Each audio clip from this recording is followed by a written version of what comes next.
My name is Morgan Ashford, and at 34 years old, I found myself boarding a plane back to Portland, Oregon, a city I deliberately avoided for nearly a decade. The reason? My younger brother's engagement celebration.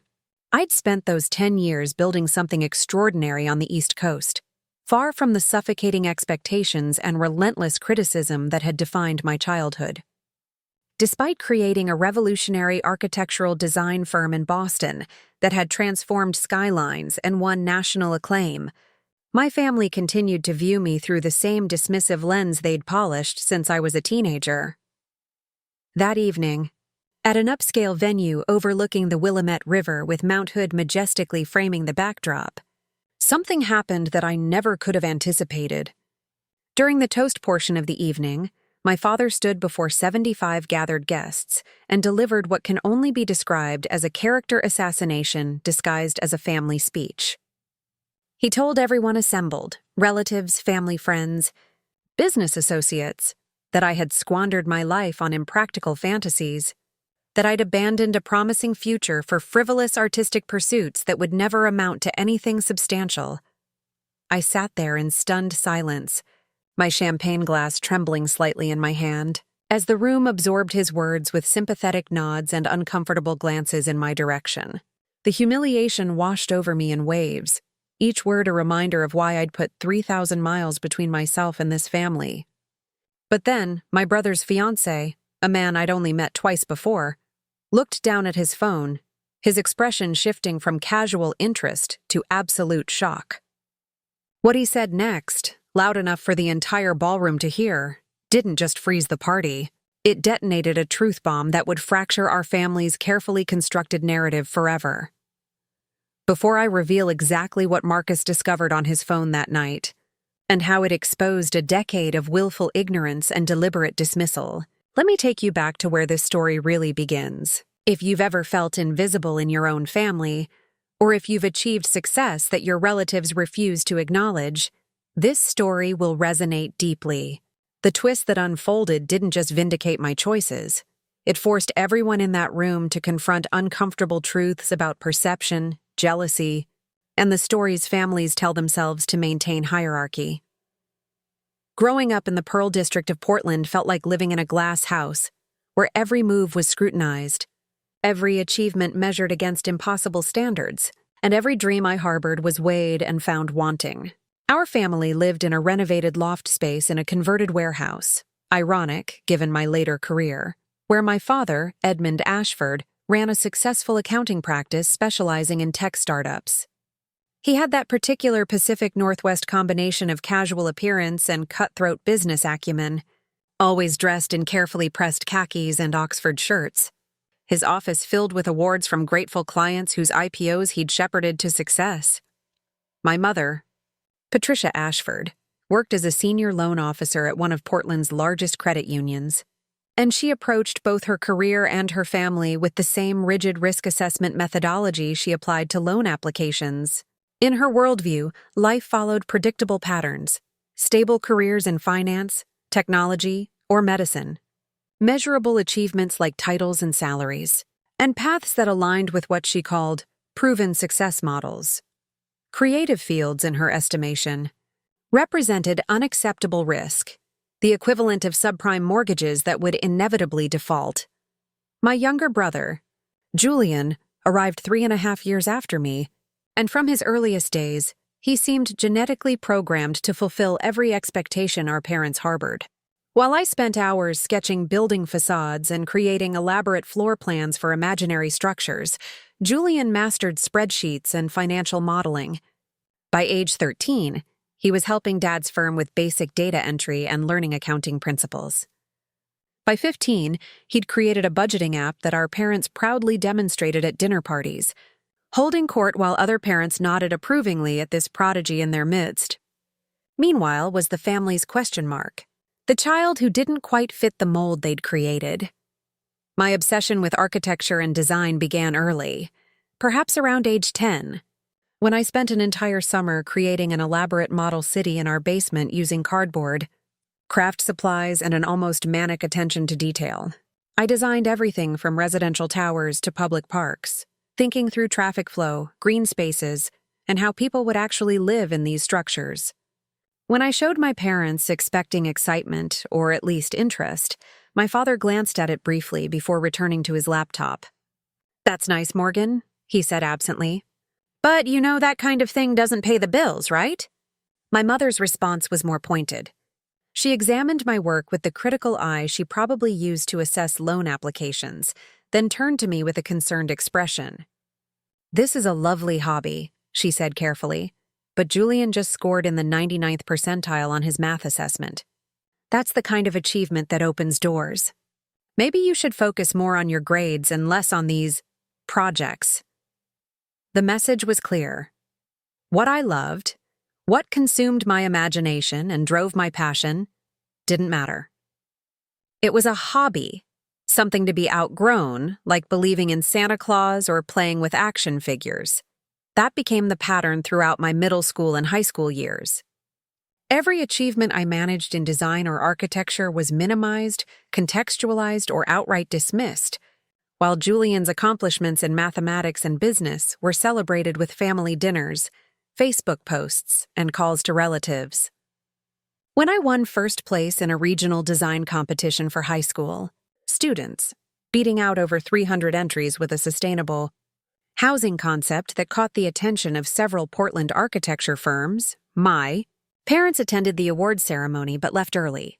My mother had a loan committee meeting, and my father needed to review quarterly reports for a client. The trophy sat on my bedroom shelf, unmentioned and unacknowledged. 2 weeks later, when Julian placed third in a state finance competition, our parents hosted a backyard barbecue with 40 guests, complete with a cake decorated with dollar signs and a speech from my father about how proud he was to have a son following in his footsteps. I helped serve burgers and listened to relatives congratulate Julian while asking me, "So, are you still doing that drawing thing?" The casual dismissal hurt more than outright criticism would have. It conveyed that my passion was so inconsequential that it didn't even warrant serious concern. Just benign puzzlement that I hadn't yet grown out of this phase. My aunt, Catherine Winters, my mother's older sister, amplified these dynamics at every family gathering. She lived just across the river in Lake Oswego and considered herself the family's social coordinator and information hub. At every holiday dinner, every birthday party, every graduation ceremony, Aunt Catherine would hold court, updating relatives on family news. Julian's successes received enthusiastic elaboration: his grades, his internships, his college acceptances. My achievements, when mentioned at all, were framed with concern. "Morgan's still very involved in that design hobby," she'd say, her tone suggesting I was clinging to an unhealthy obsession. "We keep hoping they'll find something more practical, but you know how artistic types can be. Lost in their own world." My father, Edmund, was a more passive participant in this dynamic, but his silence was its own form of rejection. He never defended my choices, never challenged my mother's dismissals, never suggested that perhaps both his children could succeed in different fields. Instead, he practiced what I came to think of as strategic withdrawal, present but uninvolved, supporting the family hierarchy through his refusal to disrupt it. When my mother would lecture me about practical careers, he'd nod along or bury himself in his phone. When Aunt Catherine would make her pointed comments, he'd change the subject rather than correct the narrative. "Your father means well," my mother would tell me after particularly painful family gatherings. "He just wants you to be secure. We both do. That's why we push you toward more stable options." But it never felt like concern for my security. It felt like disappointment that I wouldn't conform. Frustration that I insisted on pursuing a path they couldn't understand or control. High school intensified the divide between Julian's celebrated trajectory and my increasingly isolated path. While he excelled in AP economics and calculus, earning recommendations from teachers who praised his analytical mind and mature approach to financial concepts, I threw myself into every design opportunity I could find. I took independent study courses in architectural drafting, spent weekends volunteering with Habitat for Humanity to learn construction principles, and devoured books about Frank Lloyd Wright, Zaha Hadid, and other architects who'd revolutionized how we think about space. During my junior year, I landed an unpaid internship with a small Portland architecture firm that specialized in sustainable urban design. It was grunt work mostly, organizing samples, creating digital models from senior architect sketches, maintaining the office's material library, but I absorbed everything. I learned about building codes and zoning regulations, about how design concepts had to balance aesthetic vision with structural reality and budget constraints. The firm's principal architect, a woman named Sarah Chen who'd studied at MIT and worked on projects across the West Coast, took an interest in my work. "You have an unusual gift," she told me one afternoon, as we reviewed a residential project I'd modeled. "You think about how people actually live in spaces, not just how the building looks. That's rare, especially for someone your age." Her encouragement meant everything to me, this successful professional validating exactly what my family dismissed. Under her mentorship, I developed a portfolio that earned me acceptance to several prestigious architecture programs, including one at Rice University in Houston, with a substantial scholarship. When the acceptance letters arrived during the spring of my senior year, I brought them home with cautious optimism. Maybe, I thought, this would finally convince my parents that I'd chosen a legitimate path. Rice's architecture program was nationally ranked. The scholarship covered most of the tuition. This was real validation from institutions that understood the field. My mother reviewed the letters at the kitchen table, her expression unreadable. "Rice is quite far away," she finally said. "And architecture programs are notoriously difficult. The job market is very competitive. Are you sure you wouldn't prefer something at Portland State? Maybe business administration with a minor in design if you really want to pursue this interest?" My father nodded along. "Your mother raises good points. Julian got into Oregon State's business school and he'll be close to home. Maybe you should consider staying local too. Build connections here in Portland where we know people who could help you." The subtext was clear. They wanted me nearby so they could continue trying to redirect my path. And they fundamentally didn't believe I could succeed in my chosen field. Meanwhile, Julian's acceptance to Oregon State's business program, a fine school, but not nearly as competitive as Rice, was treated like he'd been admitted to Harvard.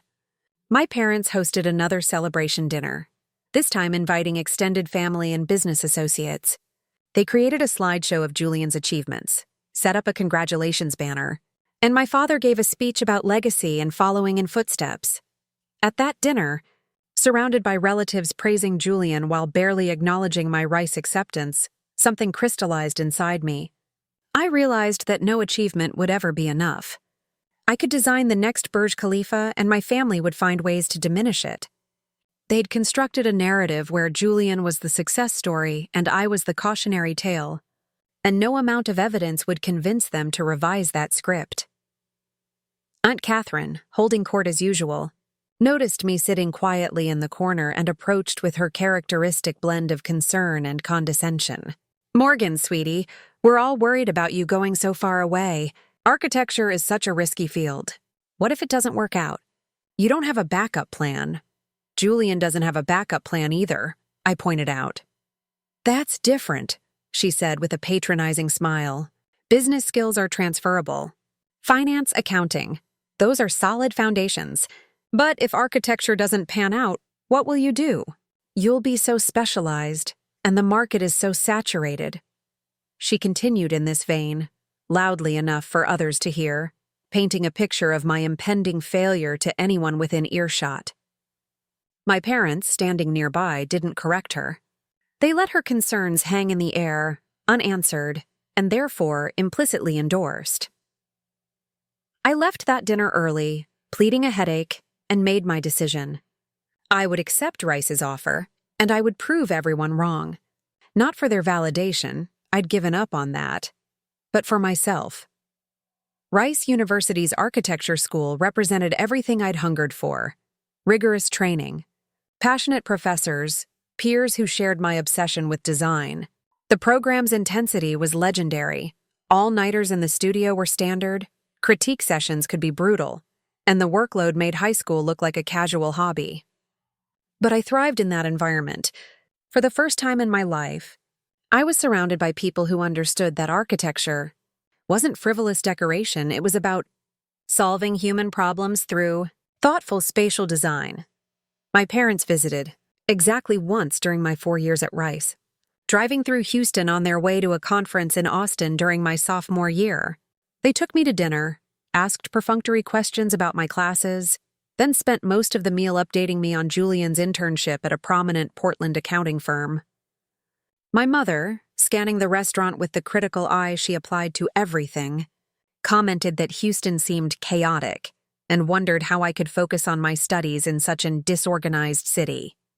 They didn't ask to see my studio work. They didn't ask about my professors or projects.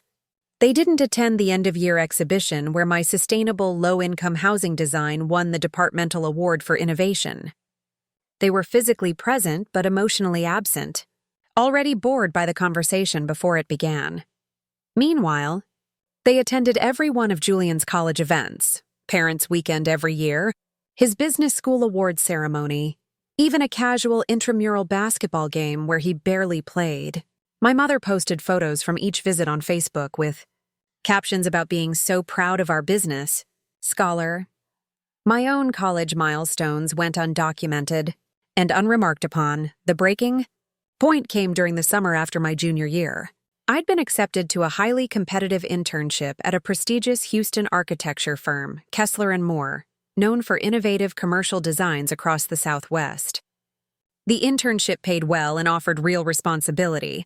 I wouldn't be just getting coffee and making copies. The firm's partners had reviewed my portfolio and specifically requested me for a project redesigning corporate office spaces for a major tech company expanding into Texas, but the internship required me to stay in Houston for the summer rather than returning to Portland. When I called home to share the news, expecting at least grudging acknowledgement of this achievement, my mother's response shocked me. "You're staying in Texas for the summer?" Her voice carried that particular tone of disappointment I knew so well. "We were hoping you'd come home and maybe get a sensible internship here. Your father has connections at several firms that need help with their facilities management. It would be practical experience." "Facilities management?" I repeated, stunned.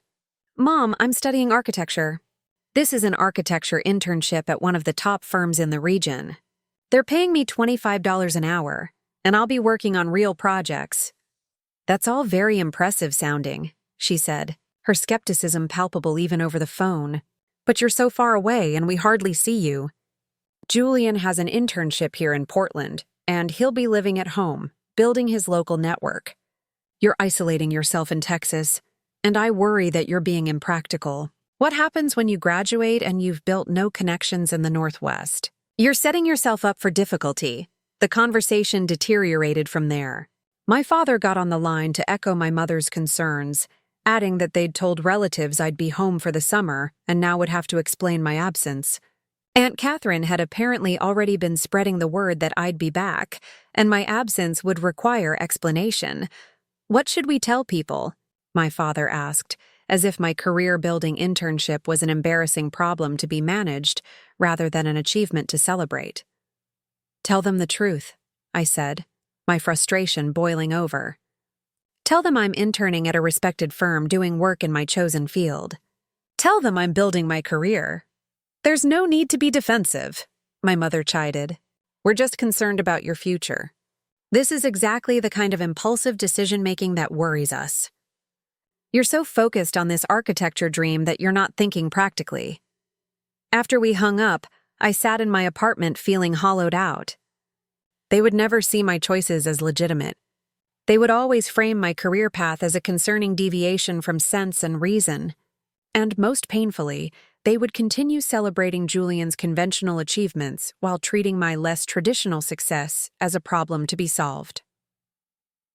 That summer at Kessler & Moore changed my trajectory. I worked on 3 major projects, including a downtown office renovation that ended up winning a regional design award. The firm's partners were impressed enough to offer me a position after graduation, an almost unheard-of opportunity for someone still in school. They saw potential in my work that my family refused to acknowledge. When I called home to share this news, a Job offer from a prominent firm before I'd even graduated. My mother's response was, "Predictable, that's very flattering," she said carefully. "But Houston? You're really going to stay in Texas? We assumed you'd come back to the Northwest after graduation. There are architecture firms here too, you know. Smaller ones where you could build up experience." She made it sound like Kessler and Moore was a step down from hypothetical entry-level positions at firms she couldn't even name. And when I explained that this was an exceptional opportunity, that most graduates spent months or years finding their first position, she changed tactics. "It just seems very far away," she said. "And Julian will be here, establishing his career with your father's firm. We'd hoped you'd both be nearby. Family is important, Morgan. More important than any job." But I'd learned by then that family was conditional in their eyes, dependent on conforming to their vision of success. Accepted Kessler and Moore's offer and made a decision. I wouldn't share details of my career with my family anymore. I'd answer direct questions vaguely and keep my professional life separate from their judgment. It was self-preservation, pure and simple. After graduating from Rice in 2017, I dove into my position at Kessler and Moore with everything I had. The firm specialized in adaptive reuse projects, taking older buildings and transforming them for modern purposes while preserving their historical character. It was challenging work that required balancing preservation requirements with contemporary needs, navigating complex building codes, and managing client expectations. I excelled at it. Within 18 months, I'd been promoted from junior designer to project lead, managing a team of 3 other designers on a major conversion project in Austin. We transformed a 1920s warehouse into a mixed-use development with ground-floor retail, office spaces on the middle floors, and residential lofts on the top levels. The project won a Texas Historical Commission award and was featured in Architectural Digest's issue on urban renewal. My parents saw the magazine. Julian had mentioned it offhandedly during a phone call, but when I talked to my mother afterward, her response was muted. "That's lovely, dear. Your father and I saw the article. Very colorful pictures. Though we don't really understand all the architectural terminology, it seems like you're doing well down there in Texas. No congratulations. No pride in their child's work being nationally recognized. Just polite acknowledgement, as if I'd told her I'd gotten a good parking spot that day." Meanwhile, Julian's promotion to senior accountant at our father's firm was announced via a family-wide email with attached celebration photos. Aunt Catherine posted about it on Facebook, tagging 24 relatives and gushing about Julian's meteoric rise in the finance world. The double standard was so pronounced it would have been funny if it weren't so painful. By 2019, I'd made another major move. One of Kessler and Moore's senior partners, Daniel Rodriguez, was leaving to start his own firm in Boston, focusing on sustainable commercial design. He asked if I'd consider joining him as a founding partner. At just 27 years old, I'd be part owner of an architecture firm in one of the country's most competitive markets. The decision was easy. Boston offered opportunities Texas couldn't match: proximity to academic institutions, a thriving innovation economy, clients with ambitious visions, and the budgets to match. Daniel had connections throughout the Northeast, and together we could build something extraordinary. We launched Rodriguez Ashford Architecture in early 2020. Yes, right as the pandemic hit, which could have destroyed us before we began. Instead, the economic disruption created opportunities. With commercial real estate in flux and companies rethinking their space needs, we positioned ourselves as specialists in flexible, sustainable office design for the post-pandemic world. Our breakthrough came from an unexpected source. A tech company relocating its headquarters from Silicon Valley to Boston wanted to create office space that would entice employees to return from remote work. They needed design that facilitated collaboration while respecting personal space, that incorporated biophilic elements to improve well-being, and that could adapt as working patterns evolved. We won the bid against 3 larger, more established firms. The project was a massive undertaking, $12 million budget, 150,000 square feet, 18 months from concept to completion. We designed modular spaces that could be reconfigured as needed, integrated living plant walls and natural light optimization, created zones for different working styles from quiet focus areas to collaborative hubs. The result was stunning, a workplace that felt more like a thoughtfully designed home than a traditional office. When the project completed in late 2021, the tech company's employees actually wanted to return to the office. Productivity metrics improved. Retention increased. And most importantly for our firm, the business press noticed. Articles appeared in Fast Company, Bloomberg, and the Wall Street Journal profiling our innovative approach. The tech company's CEO gave interviews crediting our design for their successful return-to-office transition. That project led to others. A biotech company wanted similar design for their Cambridge research facility. A financial services firm needed their downtown Boston headquarters renovated with our sustainable, flexible approach. A hospital system wanted to redesign their administrative offices to reduce staff burnout through better environmental design. By 2023, Rodriguez Ashford Architecture had 23 employees, offices in both Boston and New York, an annual revenue exceeding $15 million. We'd won multiple design awards, been featured in countless industry publications, and built a client list that included some of the most innovative companies in the Northeast. And my family had no idea. Our communication had dwindled to obligatory holiday calls and occasional text messages. They knew I worked at an architecture firm in Boston, but had no concept of what that meant. I didn't volunteer information, and they didn't ask meaningful questions. My mother would make vague inquiries. "How's work going?" But her tone suggested she was asking out of obligation rather than interest. When I'd give brief positive updates, she'd quickly pivot to Julian's latest achievements at our father's firm. Julian had followed the expected path, working at Dad's company, getting his CPA license, managing increasingly important clients, eventually being named a junior partner. It was genuinely impressive, and I was happy for him. Our parents' pride was understandable. What hurt was the contrast, their endless enthusiasm for his conventional success versus their disinterest in my less traditional trajectory? Aunt Catherine continued her role as family chronicler and gossip coordinator. Through the grapevine, specifically through my cousin Rachel, who lived in Seattle and maintained contact with me, I learned that Catherine had been telling relatives I was still doing architecture stuff in Boston in a tone that suggested I was clinging to a failing venture. She apparently told people I'd never settled into a stable career, that I'd moved around too much, that my choices reflected poorly on my parents' guidance. The narrative she spun, and that my parents apparently didn't correct, painted me as the family wanderer, perpetually chasing impractical dreams while Julian built real success. It stung, but I'd learned to build my life independent of their approval. In December 2024, Rodriguez Ashford Architecture landed our biggest project yet, redesigning the corporate headquarters for a Fortune 500 company relocating to Boston. The contract was worth $47 million over 3 years. It would establish us as major players in the commercial architecture world, potentially leading to similar projects across the country. When I signed the contract, I called my parents from our conference room, surrounded by our celebrating team.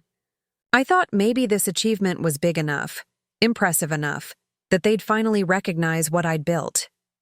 Mom? Dad? I wanted to share some news. Our firm just signed a major contract, $47 million for a Fortune 500 headquarters redesign. There was a pause on the line. Then my mother spoke, her voice carefully neutral. "That sounds like a lot of money. Is that legitimate? It seems very large for an architecture project." The question gutted me. Not congratulations.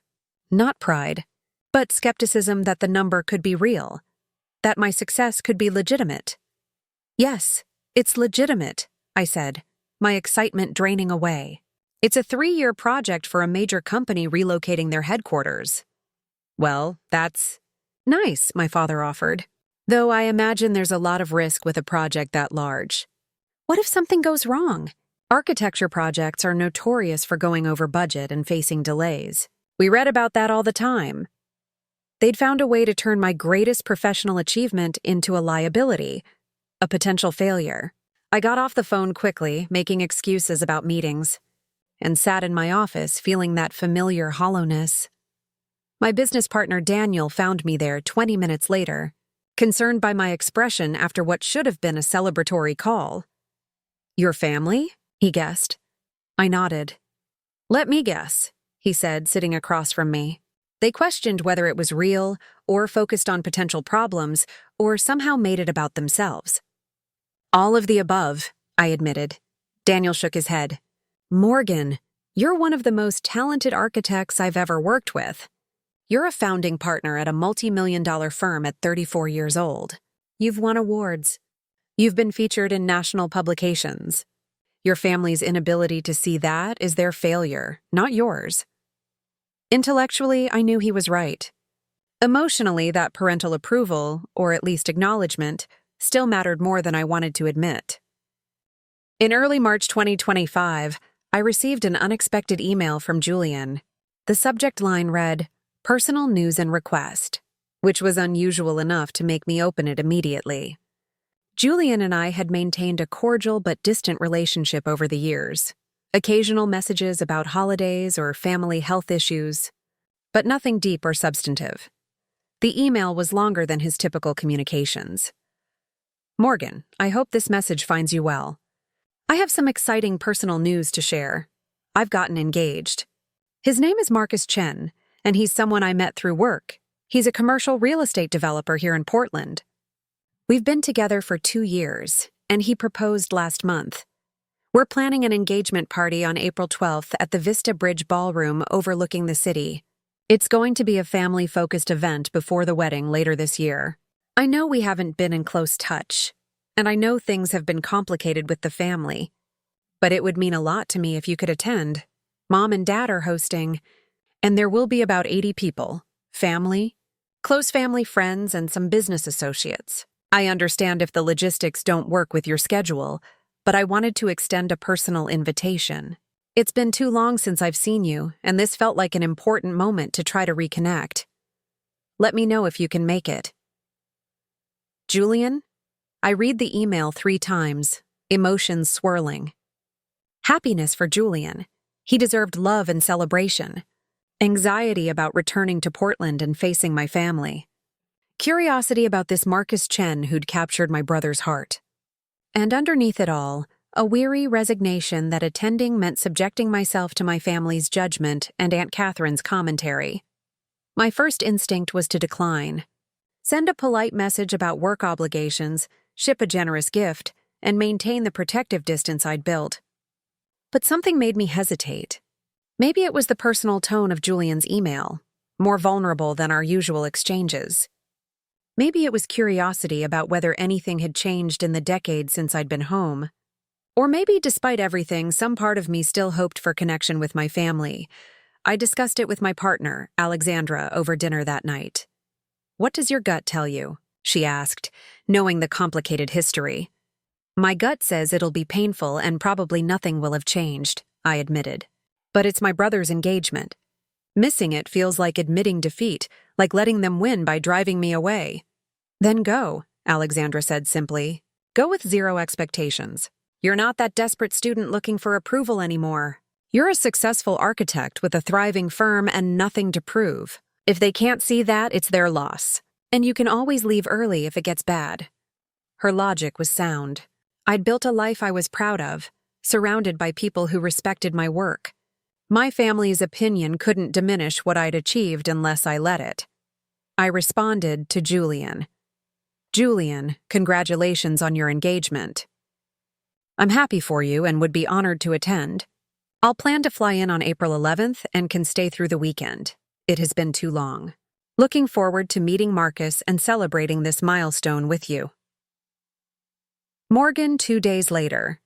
My father called, the first phone conversation we'd had in nearly 6 months. "Morgan, your mother and I are glad you're coming to Julian's party," he began, his voice carrying that familiar formal tone he used for uncomfortable conversations.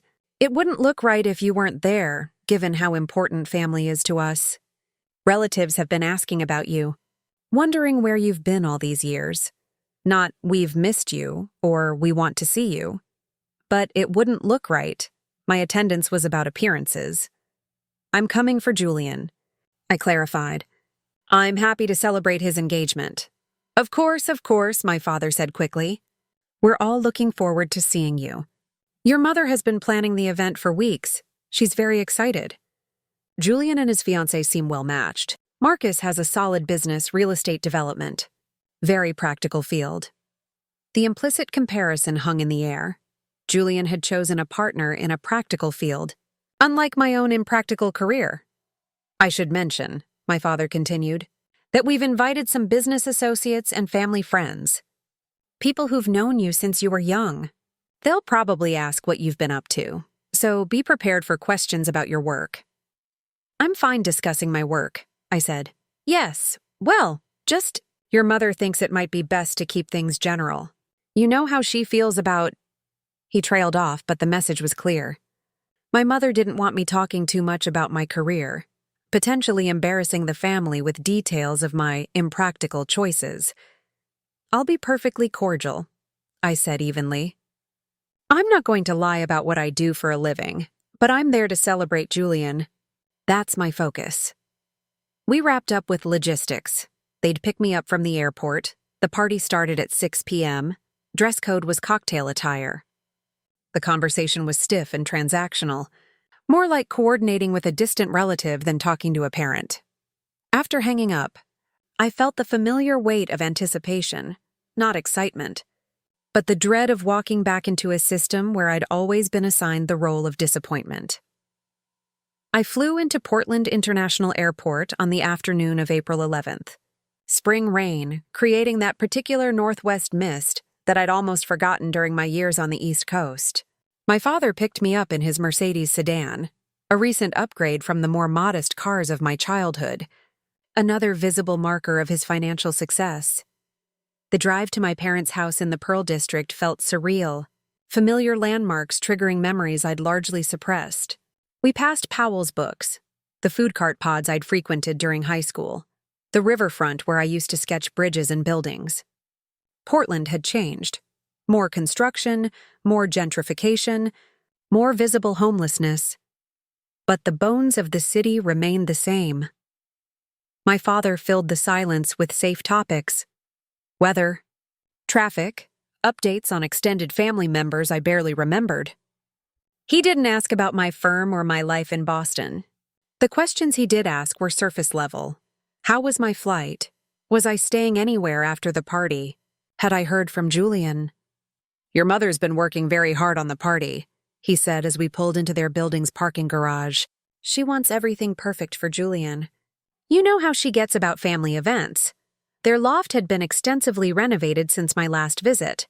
New finishes, updated furniture, professionally designed spaces that actually made me appreciate their aesthetic choices, even as I recognized I was deliberately not being asked for any input. My mother greeted me at the door with a brief hug, her smile practiced. Morgan, you look well. Boston must agree with you, she said, her eyes scanning me with the same assessment I remembered from childhood, cataloging, judging, finding me somehow wanting. You'll be staying in the guest room. Julian and Marcus are coming by for dinner tonight, just family before tomorrow's event. The evening was painfully polite. Julian arrived with Marcus, a confident man in his late 30s with an easy smile and firm handshake. Marcus worked for a major real estate development company that had been involved in several high-profile Portland projects, commercial spaces, mixed-use developments, the kind of work that overlapped with architecture. Morgan, it's great to finally meet you, Marcus said warmly. Julian's mentioned you, and I've been curious about your work in Boston. Architecture, right? What kind of projects does your firm focus on? Finally, someone asking with genuine interest. We specialize in sustainable commercial design, I explained. A lot of office renovations, some mixed-use developments, corporate headquarters. We're working with companies rethinking their spaces post-pandemic. That's fascinating, Marcus said, leaning forward. We've been grappling with similar questions here. How to make office space compelling enough that people choose to come in. What approaches have you found effective?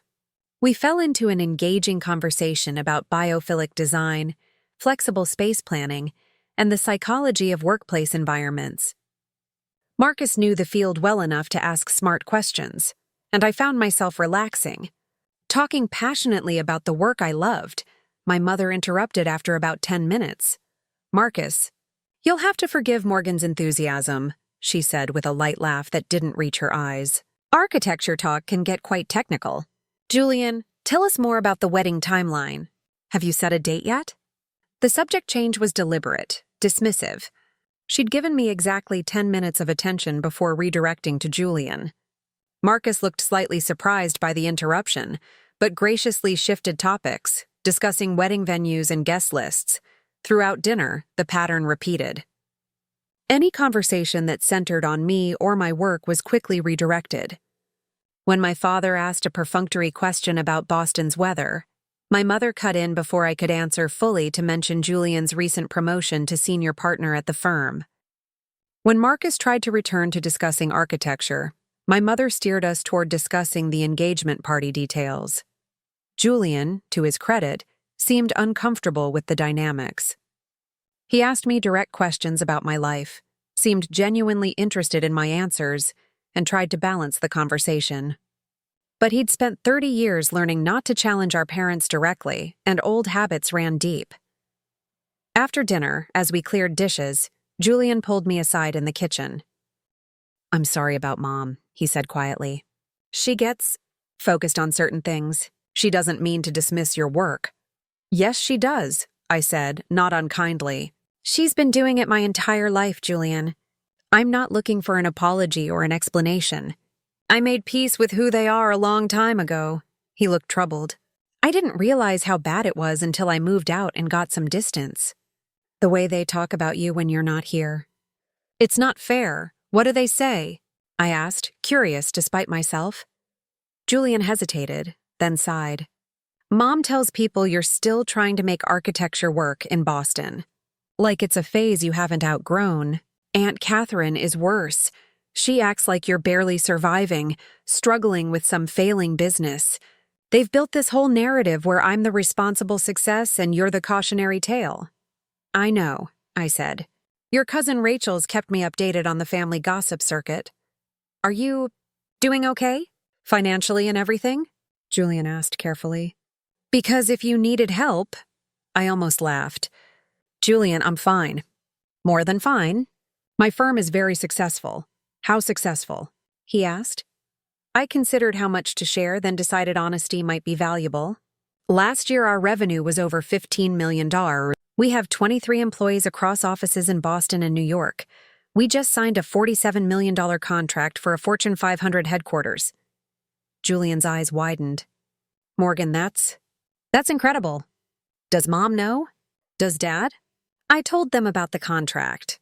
Mom's response was to question whether it was legitimate. He winced. God, I'm sorry. They have no idea, do they? They still think you're scraping by doing freelance work or something." "They think what they want to think," I said. "I stopped trying to convince them years ago.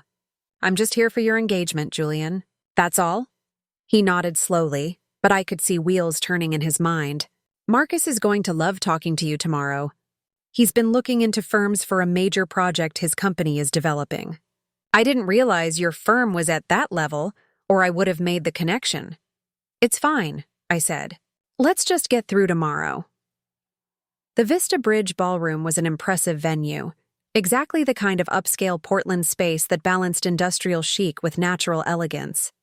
Floor-to-ceiling windows overlooked the Willamette River and the city skyline. Exposed brick walls provided texture, and carefully designed lighting created warmth without sacrificing sophistication. As an architect, I couldn't help but appreciate the space even as I dreaded the event it was hosting. I arrived with my parents. Dressed in a tailored navy suit that Alexandra had helped me select, professional, elegant, but not trying too hard. My mother had chosen a designer dress that probably cost more than most people's monthly rent, and my father wore an expensive suit with his usual understated tie. We looked like the successful family we pretended to be. The venue filled quickly with guests, relatives I vaguely remembered from childhood, family friends I'd never been close to, and a substantial contingent of business associates from my father's firm and Marcus's real estate company. Julian had mentioned about 80 people, but it felt like more as bodies filled the elegant space. Aunt Catherine spotted me immediately, swooping in with her characteristic blend of curiosity and judgment. "Morgan, it's been years. Look at you." She hugged me with performative enthusiasm, then held me at arm's length to examine me. "Still out in Boston, we hear. How's that going? Are you managing to stay afloat? The East Coast is so expensive, and architecture is such a competitive field." Her concern was about as genuine as a $3 bill, but I smiled politely. "I'm doing well, Aunt Catherine. The firm is thriving." "The firm?" She looked confused. "I thought you were freelancing or working at someone else's company." "I'm a founding partner of my own firm," I explained. "Oh." She processed this, clearly trying to reconcile it with whatever narrative she'd been spreading. "Well, that sounds ambitious. How many people work there? Is it one of those small boutique things?" 23 employees currently, I said. "We have offices in Boston and New York." Before she could respond, my mother appeared and smoothly extracted me from the conversation, steering me toward a corner of the room. "Morgan, I'd appreciate if you kept conversations about your work brief tonight," she said quietly. "This is Julian's event, and we don't want to detract from his celebration with lengthy discussions about your business. Just keep things general if people ask, all right?" The presumption that I'd try to make the event about me was insulting, but I'd expected it. "I'm here to celebrate Julian," I said evenly. "I'm not going to monopolize conversations, but I'm also not going to lie about what I do if people ask." Her lips thinned with displeasure, but she nodded curtly before walking away to greet arriving guests. I found Julian and Marcus near the bar, surrounded by friends congratulating them. Marcus spotted me and waved me over enthusiastically. "Morgan! Come meet some people.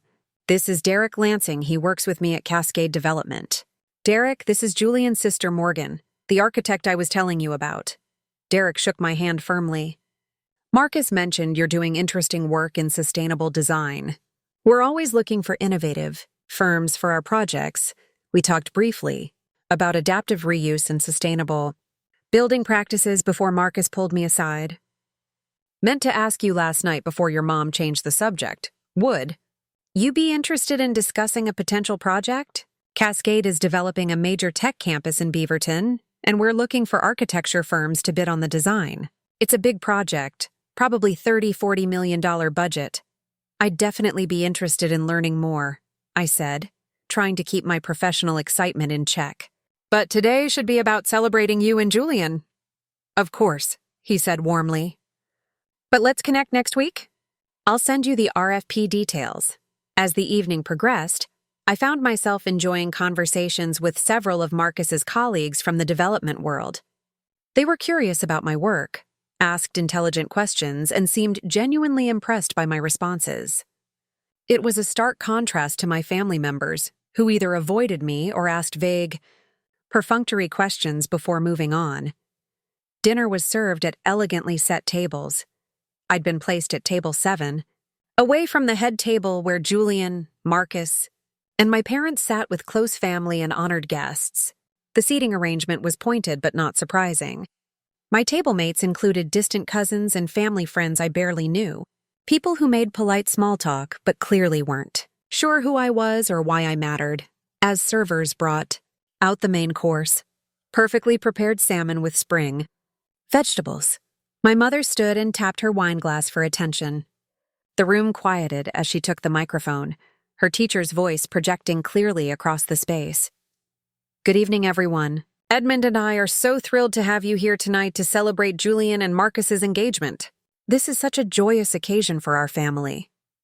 She proceeded to tell the story of Julian's childhood, painting a picture of a son who'd always exceeded expectations, who'd followed a clear path from studious child to successful accountant to partner in his father's firm. She talked about his responsibility, his dedication, his wise choices in both career and love. "Marcus," she continued, turning to him with a warm smile, "you're joining a family that values hard work, practical thinking, and building solid foundations for the future. Julian exemplifies these values. He's built a career on careful planning and smart decisions. He's someone people can count on, someone who thinks through consequences before acting. The subtext wasn't subtle. Julian represented good choices. Julian was reliable and practical. Then her gaze shifted to me, and her expression changed, still smiling but with an edge. Of course, not everyone in our family has followed such a straightforward path, she said, and nervous laughter rippled through the room. Our other child, Morgan, chose a more unconventional route. While Julian was building his career here in Portland, staying close to family and community, Morgan decided that architecture, she paused, as if the word itself was questionable, was calling them away to Texas, then Boston, chasing creative pursuits across the country. The room was completely silent now, all eyes on me. We've worried about Morgan for years, she continued, her voice carrying that particular blend of concern and criticism she'd perfected. Architecture is such an unstable field, so competitive, so dependent on trends that change with the wind. We've watched Morgan drift from one project to another, never quite settling, never building the kind of stable career that provides real security. As parents, we want both our children to succeed. But success means different things to different people, I suppose. She took a sip of wine, letting her words settle over the room like a suffocating blanket. Julian chose stability, family, community. Morgan chose. Well, I'm still not entirely sure what Morgan chose, but it took them far away from us, pursuing dreams that may or may not pan out. It's been difficult as a mother, watching one child thrive with solid foundations while the other chases uncertain possibilities. She smiled at the room, as if she'd just shared a heartwarming family story rather than publicly eviscerating her daughter in front of 80 people. But tonight is about celebrating Julian and Marcus, two practical, grounded men building a future together on solid ground. So please raise your glasses to the happy couple. The room raised their glasses, voices echoing, to Julian and Marcus. But the atmosphere had shifted. People at my table avoided eye contact. Relatives shot me sympathetic or curious glances. Aunt Catherine looked satisfied, as if this confirmed every story she'd been spreading for years. I sat frozen, my untouched salmon growing cold on my plate. The humiliation was worse than anything I'd imagined. A public declaration that I was the family failure, the cautionary tale, the child who'd disappointed. Julian looked horrified, his face pale. Marcus looked confused and uncomfortable. My father stared at his plate, unwilling to meet anyone's eyes, his silence once again a form of complicity. This was exactly who they were, who they'd always been. And I'd been foolish enough to hope that time or distance might have changed anything. The room remained uncomfortably quiet after my mother's toast, conversations resuming in muted tones as servers cleared the main course plates. I sat at table 7, trying to decide whether to leave immediately or maintain enough composure to get through dessert before escaping. Then Marcus pulled out his phone. I noticed him scrolling through something, his brow furrowing as he read. He tapped a few screens, his expression shifting from casual interest to surprise, to what looked like shock. He leaned over to show Julian something on his screen, and I watched my brother's eyes widen. Marcus stood abruptly, his chair scraping against the floor. The sound cut through the low conversations, and people turned to look. "Excuse me," Marcus said loudly, and the room fell silent again. He looked directly at me across the intervening tables, then at my mother. "I'm sorry, Patricia, but I need to interrupt for a moment. There's something I need to clarify." My mother looked annoyed at being interrupted, but she smiled tightly. "Of course, Marcus. Is everything all right?" "That depends," he said, still looking at his phone. "You just gave a speech about Morgan's unstable career in architecture, about them drifting from project to project, never building anything solid. Is that correct?" "Yes," my mother said carefully, confusion creeping into her expression. "I was simply being honest about the different paths our children have chosen." Marcus nodded slowly, then held up his phone. I was just reviewing our company's database of architectural firms, something I do regularly as part of my job evaluating potential partners for our development projects. And I found something interesting. He tapped his screen, and his voice carried clearly across the silent room. Rodriguez Ashford Architecture, based in Boston with a satellite office in New York. Founded in 2020. Specializes in sustainable commercial design, office renovations, and corporate headquarters. Notable projects include the TechWave headquarters in Boston, a $12 million project that won the American Institute of Architects Award for Commercial Architecture in 2022.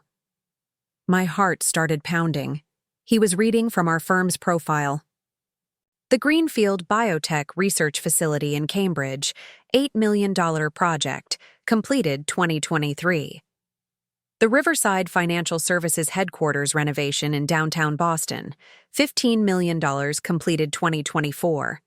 And currently in development, the Centennial Corporation headquarters relocation, $47 million project, largest single contract in the firm's history. The room was completely silent now, every eye moving between Marcus and me. Rodriguez Ashford Architecture employs 23 people, has an annual revenue of approximately $18 million, and is rated as one of the top sustainable commercial design firms in the Northeast by Commercial Design magazine. He lowered his phone and looked at me with something like awe. Morgan Ashford. You're that Morgan Ashford. You're a founding partner of Rodriguez Ashford Architecture. My mother's face had gone from confusion to pale shock. My father finally looked up from his plate, his expression unreadable. Aunt Catherine's mouth hung open. How did I not make this connection? Marcus continued, looking between me and Julian. Your last name. The fact that you're in Boston doing architecture. I knew about Rodriguez Ashford. I've been trying to get our company to reach out to them for months, but I never connected that you were the Ashford in that firm. He turned to address the room, his professional demeanor taking over. For those who don't work in commercial development, let me put this in perspective. The project I mentioned earlier, the tech campus in Beaverton that I wanted to discuss with Morgan, has a budget of about $35 million. Rodriguez Ashford's current single project is $47 million. They're not some small boutique firm. They're a major player in commercial architecture. Julian stood up, pulling out his own phone and clearly searching. Holy shit, he muttered. Then, louder. Mom, Dad, did you know about any of this? I told them about the Centennial contract, I said quietly, finding my voice. They questioned whether it was legitimate. Marcus stared at my parents. You questioned whether a $47 million contract with a Fortune 500 company was legitimate? This project has been written about in the Wall Street Journal, Bloomberg, Commercial Real Estate News. It's a major industry story. How could you not know? Morgan never explained the details. My mother said weakly. We thought it was exaggeration, or perhaps a group project where Morgan was playing a small role. A small role? Marcus's voice carried disbelief. Patricia, your daughter is a founding partner. Her name is on the firm. She's built something extraordinary. He turned back to me, and I could see he was recalibrating everything he thought he knew about Julian's family dynamic. I'm looking at your portfolio now, he said, still scrolling. The adaptive reuse work you've done is exactly what Cascade has been looking for. We've literally had conversations about trying to find firms with this expertise. And you've been here the whole time, and your family had no idea? My father finally spoke, his voice unsteady. Morgan never provided details about the work. We knew they had a firm, but not the scope. Dad, I told you about projects, I interrupted, years of frustration finally breaking through. You dismissed them. Every single time I shared something, you found ways to minimize it or redirect the conversation to Julian. I stopped sharing because you made it clear you weren't interested. Aunt Catherine had her phone out now, clearly searching for information. There are articles about your firm, she said faintly. In major publications, you've won awards. There are photos of your projects. They're beautiful." Marcus was still processing, his professional mind clearly running calculations. "Let me be very clear about something," he said, addressing the room but clearly speaking to my parents. "In the commercial architecture world, Rodriguez Ashford is a name people know. They're exactly the kind of firm that major developers compete to work with. The fact that one of their founding partners was in this room and you spent the evening talking about their unstable career and failed choices I don't even have words for how wrong that is." Julian stood and walked over to my table, his face showing genuine distress. "Morgan, I had no idea. I mean, I knew you had your own firm, but I didn't realize the scale. Why didn't you tell us?" "I tried," I said simply. "For years I tried. But it was exhausting throwing achievements into a void where they were either ignored or dismissed. So I stopped trying." "But $47 million contracts?" Julian pressed. "National awards? That's not something you just don't mention." "I mentioned it," I said, looking at our parents. "Remember the call in December when I told you about the Centennial contract?" Mom's first response was to question whether it was real. My mother had tears in her eyes now, but whether from embarrassment or genuine emotion, I couldn't tell. "We didn't understand," she said. "Architecture always seemed so uncertain, so risky. We were worried about you." "No," I said firmly. "You were disappointed in me. From the time I was 12 years old, you made it clear that my interests didn't matter, that design was a hobby I needed to outgrow. You celebrated every single thing Julian did while dismissing everything I achieved. You didn't worry about me. You wrote me off." The room remained silent, guests riveted by the family drama unfolding before them. Marcus looked at his phone again, then at his colleagues from Cascade Development scattered around the room. "Derek, James, Sophia, you're all here. Pull up Rodriguez Ashford on your phones. Look at their portfolio. This is the firm we've been wanting to bring in for the Beaverton campus." I watched as several of Marcus's colleagues pulled out their phones, their expressions shifting from curiosity to recognition to what looked like excitement. Derek Lansing, whom I'd spoken to earlier, stood up. "Marcus is right. We've had Rodriguez Ashford on our wish list for 6 months. Patricia, Edmund, I don't know what family dynamics led to this situation, but your daughter hasn't been drifting or chasing dreams. She's been building one of the most innovative architecture firms in the country." My father looked like he'd been struck. My mother had tears streaming down her face now. Aunt Catherine had gone silent, her phone clutched in her hand, clearly scrolling through search results that contradicted every story she'd been telling for years. Julian returned to the head table and took the microphone. "Everyone, I need to say something," he began, his voice shaky. "Tonight was supposed to be a celebration of Marcus and me, but instead, it's become a moment of truth for our family. I've watched my parents favor me my entire life. I knew they dismissed Morgan's work. I knew they didn't understand what she did, but I didn't realize the extent of what she'd achieved or how much they'd minimized it." He looked at me directly. "Morgan, I'm sorry. I should have asked more questions. I should have looked you up, learned about your firm, been a better brother. I let Mom and Dad's narrative shape how I thought about your career, and that was wrong." He turned to our parents. "Mom, Dad, you owe Morgan more than an apology. You owe her recognition for what she's accomplished, despite your complete lack of support. She's done this entirely on her own, with no help from family, no connections you provided, nothing. And she's built something incredible." Marcus took the microphone from Julian, his professional demeanor returning. "I want to formally extend an invitation," he said, looking at me. "Rodriguez Ashford Architecture should absolutely bid on the Beaverton Tech Campus project. I'll have our team send you the complete RFP tomorrow. And if you're open to it, I'd love to discuss other Cascade projects where your firm's expertise would be valuable." He paused, then added, "I also want to say that any firm would be lucky to have your family's support and connections. The fact that you've achieved this level of success without that support makes it even more impressive." The room erupted in applause, genuine, enthusiastic applause directed at me. Guests approached my table, congratulating me, asking about my work, showing me articles they'd found on their phones. Marcus's colleagues formed a line, introducing themselves and expressing excitement about potential collaborations. Through it all, my parents sat at the head table, isolated in their shock and embarrassment. The reversal was complete.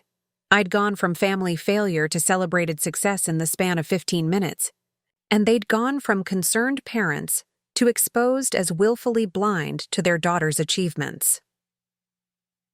The party continued for another hour, but the energy had fundamentally shifted. What was supposed to be a celebration of Julian and Marcus had become a referendum on my parents' judgment and favoritism. Guests approached me throughout the evening, some offering congratulations, others expressing disbelief that my family hadn't known about my success. Aunt Catherine, after scrolling through what must have been dozens of articles, approached me with an expression I'd never seen before, something between shame and defensive indignation. "Morgan, I had no idea," she began, her voice quieter than usual. "Your mother always made it sound like you were struggling, barely getting by. She never mentioned all of this." "She didn't know because she never asked," I said evenly, and when I tried to tell her, she dismissed it. "But surely you could have been clearer. Sent articles, made sure we understood." "Catherine," I interrupted, using her first name rather than Aunt for the first time in my life.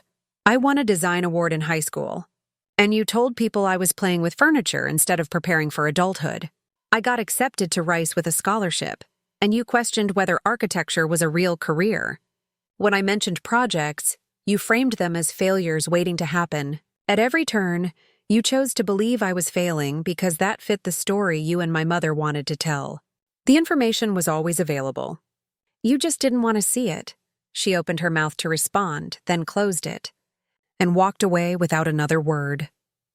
As the evening wound down and guests began to leave, Marcus approached me with Julian. "Morgan, I'm sorry this night went this way," Marcus said. "This was supposed to be about us, and instead it became about your family's dysfunction." "I'm not sorry," Julian said firmly. "This needed to happen. It should have happened years ago." He turned to me, his expression pained. "Can we talk? Privately? All of us, you, me, Mom, and Dad?" I considered refusing. I'd gotten the validation I never asked for but deeply needed. I could leave Portland feeling vindicated, return to Boston, and cut ties completely. But Julian's genuine distress, the real regret in his eyes, made me agree. Fine. But not here. Back at the house. We gathered in my parents' living room an hour later, the same space where so many dismissive conversations had happened over the years. My mother had removed her makeup, her face blotchy from crying. My father looked older than I'd seen him, diminished somehow. Julian sat next to Marcus, holding his hand for support. I remained standing, not willing to settle into casual family conversation mode. "I'm going to say some things, and you're going to listen," I began, my voice steady. "For my entire childhood and young adult life, you made it clear that my interests didn't matter. When I won design competitions, you celebrated Julian's participation trophies. When I got into prestigious programs, you questioned whether they were legitimate. When I told you about career milestones, you either changed the subject or found ways to minimize them." My mother started to speak, but I held up my hand. "I'm not finished. Tonight, you stood in front of 80 people and told them I was a failure. You said I'd been drifting, chasing unstable dreams, making questionable choices. You contrasted my uncertain career with Julian's solid foundations. You did this knowing nothing about what I'd actually achieved because you never bothered to ask. You didn't research my firm. You didn't Google my name. You maintained willful ignorance because acknowledging my success would have forced you to admit you were wrong. Morgan, we thought we were protecting you," my father began. "From what?" I cut him off. "From success? From achievement? From building exactly the kind of career I always said I wanted? You weren't protecting me. You were protecting yourselves from having to admit that I was right and you were wrong. You built a narrative where Julian was the golden child and I was the disappointment. And you clung to that narrative even when evidence contradicted it. We didn't know the extent, my mother tried, because you didn't want to know. My voice rose for the first time. I told you about the Columbus studio. I told you about starting the firm. I told you about major contracts. Every single time you found ways to dismiss or minimize what I was telling you. When I called about the $47 million contract, which, by the way, was written about in the Wall Street Journal, your first response was to question whether it was real. What kind of parent hears their child tell them about a major career achievement and assumes they're lying? The room fell silent. My mother was crying openly now, but I felt no satisfaction in her tears. The worst part, I continued, my voice dropping, is that I internalized your doubt.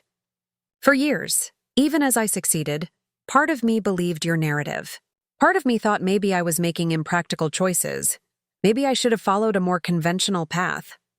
I achieved things I'm genuinely proud of, but I couldn't fully celebrate them because I was always hearing your voices in my head, telling me it wasn't enough, wasn't real, wasn't stable. Julian spoke quietly. Morgan, I need to apologize too. I knew they favored me. I knew they dismissed your work. I should have stood up for you, asked about your projects, made an effort to understand what you were building. Instead, I took the easy path of accepting their praise and not questioning why you weren't getting the same recognition. You were a kid, I said to Julian. You're not responsible for their choices. But going forward, if we're going to have any relationship, you need to understand that I'm not coming back to Portland. I'm not rejoining this family dynamic. I built a life in Boston, and that's where I'm staying. We want to make this right, my father said. Tell us how to fix this. You can't, I said simply. You can't give me back my childhood where I felt valued. You can't erase a lifetime of dismissal. You can't undo tonight, where you publicly humiliated me based on assumptions rather than facts. What's done is done, so that's it? My mother asked through tears. You're just cutting us off? I haven't decided yet, I said honestly. But I need space to figure out what, if any, relationship I want with parents who fundamentally didn't see me or value who I am. The fact that Marcus had to reveal my success publicly for you to even acknowledge it tells me everything I need to know about how you view me. Marcus cleared his throat. If I may say something, Morgan, you don't owe them anything. But I want you to know that Julian has been genuinely in the dark about the extent of this dynamic. Over the past few hours, he's been devastated learning how deep this goes. Whatever you decide about your parents, I hope you'll consider maintaining a relationship with your brother. I looked at Julian, seeing genuine remorse and pain in his expression. Julian, I'm not angry at you, I said. But building a sibling relationship separate from our parents will take time and effort from both of us. If you're willing to do that work, I'm open to it. I am, he said immediately. Completely, I turned back to my parents. I'm flying back to Boston tomorrow morning. I need time to process everything. Don't call me, don't email me. When and if I'm ready to communicate, I'll reach out. Morgan, please. My mother began. No, I said firmly. You had 34 years to see me. You chose not to. Now you need to live with the consequences of that choice. I walked to the guest room, packed my belongings, and called a car to take me to a hotel near the airport. I couldn't spend another night in that house, surrounded by the ghosts of every time I'd been dismissed and diminished. As I left, Julian followed me to the door. I love you, Morgan, he said, and I'm so proud of what you've built. I'm sorry it took Marcus looking you up for me to realize how incredible you are. I love you too, I said, and meant it. But we have a lot of rebuilding to do, I know. I'll work on it. I promise. The hotel room near Portland International Airport was generic and anonymous, exactly what I needed. I sat on the bed, exhausted but too wired to sleep, and finally let myself process everything that had happened. My phone buzzed constantly. Texts from relatives, messages from Marcus's colleagues, even a few press inquiries from Portland business publications who'd apparently heard about the dramatic revelation at the engagement party. I ignored most of them, but one message made me pause. It was from Alexandra, my partner in Boston. Julian called me. Got my number from your emergency contacts, sorry. He explained what happened. Are you okay? Do you need me to fly out there? I can be on the next flight. I called her instead of texting back. Hey, I said when she answered. Are you okay? Her voice was full of concern. I don't know, I admitted. It was everything I expected and somehow worse. My mother gave this speech about how I'd failed at life. And then Marcus looked up my firm and exposed the whole thing in front of 80 people. Julian said your mom's speech was brutal. He felt terrible. It was public character assassination disguised as concerned parenting, I said. But the look on her face when Marcus started reading off our projects and revenue numbers, I've never seen her like that. Complete shock. Like she couldn't reconcile what he was saying with the narrative she'd built about me. What are you going to do? Alexandra asked. I'm coming home tomorrow. I'm done with Portland. Done with trying to have a relationship with parents who fundamentally can't see me. Maybe Julian and I can rebuild something, but my parents? I don't think so. You don't have to decide everything tonight, she said gently. Come home, decompress, and we'll figure it out together. After we hung up, I opened my laptop and did something I'd never done before. I searched for my own name and firm online, looking at the results through my parents' eyes. The information was everywhere. Articles in Architectural Digest, Commercial Design Magazine, The Wall Street Journal, Bloomberg, awards listings, project portfolios, industry analyses ranking Rodriguez Ashford among the top sustainable design firms in the Northeast. My professional headshot appeared in dozens of publications. Daniel and I had been interviewed for podcasts and featured in industry conferences. It was all there, publicly available, easily findable with a basic Google search. My parents could have known everything at any moment if they'd bothered to look, but they hadn't. They'd constructed their narrative and never challenged it. I found myself reading an article from 6 months earlier in Commercial, real estate news that profiled Rodriguez Ashford as part of a feature on innovative firms reshaping office design. The article quoted me extensively about our philosophy and approach. There was a photo of me standing in front of the TechWave headquarters, one of our most celebrated projects. How could my parents have seen this article, or any of them, and still believed I was drifting or chasing uncertain possibilities? The answer was that they'd never looked. They'd never typed my name into a search engine. They'd never asked me for specific details about my projects. They'd actively chosen ignorance because acknowledging my success would have required them to fundamentally rethink everything they believed about my choices. A new text came through from Julian. Mom and Dad are devastated. They want to know if there's anything they can do. I told them to give you space. I hope that was the right call, I responded. Yes, I need time. Thank you for understanding. His reply came quickly. I've been reading about your firm for the past 3 hours. Morgan, you're incredible. I'm sorry I didn't know this before. I'm sorry I wasn't a better brother. Can we stay in touch going forward? Yes, I typed back. But on my terms. I'll reach out when I'm ready for regular communication. Understood. I love you. Love you too. The flight back to Boston the next morning felt like emerging from underwater, every mile of distance making it easier to breathe. By the time we landed at Logan, I felt like I'd shed something heavy that I'd been carrying for decades. Alexandra met me at baggage claim with flowers and my favorite coffee. You look exhausted, she said. Hugging me tightly, I am, but also lighter somehow.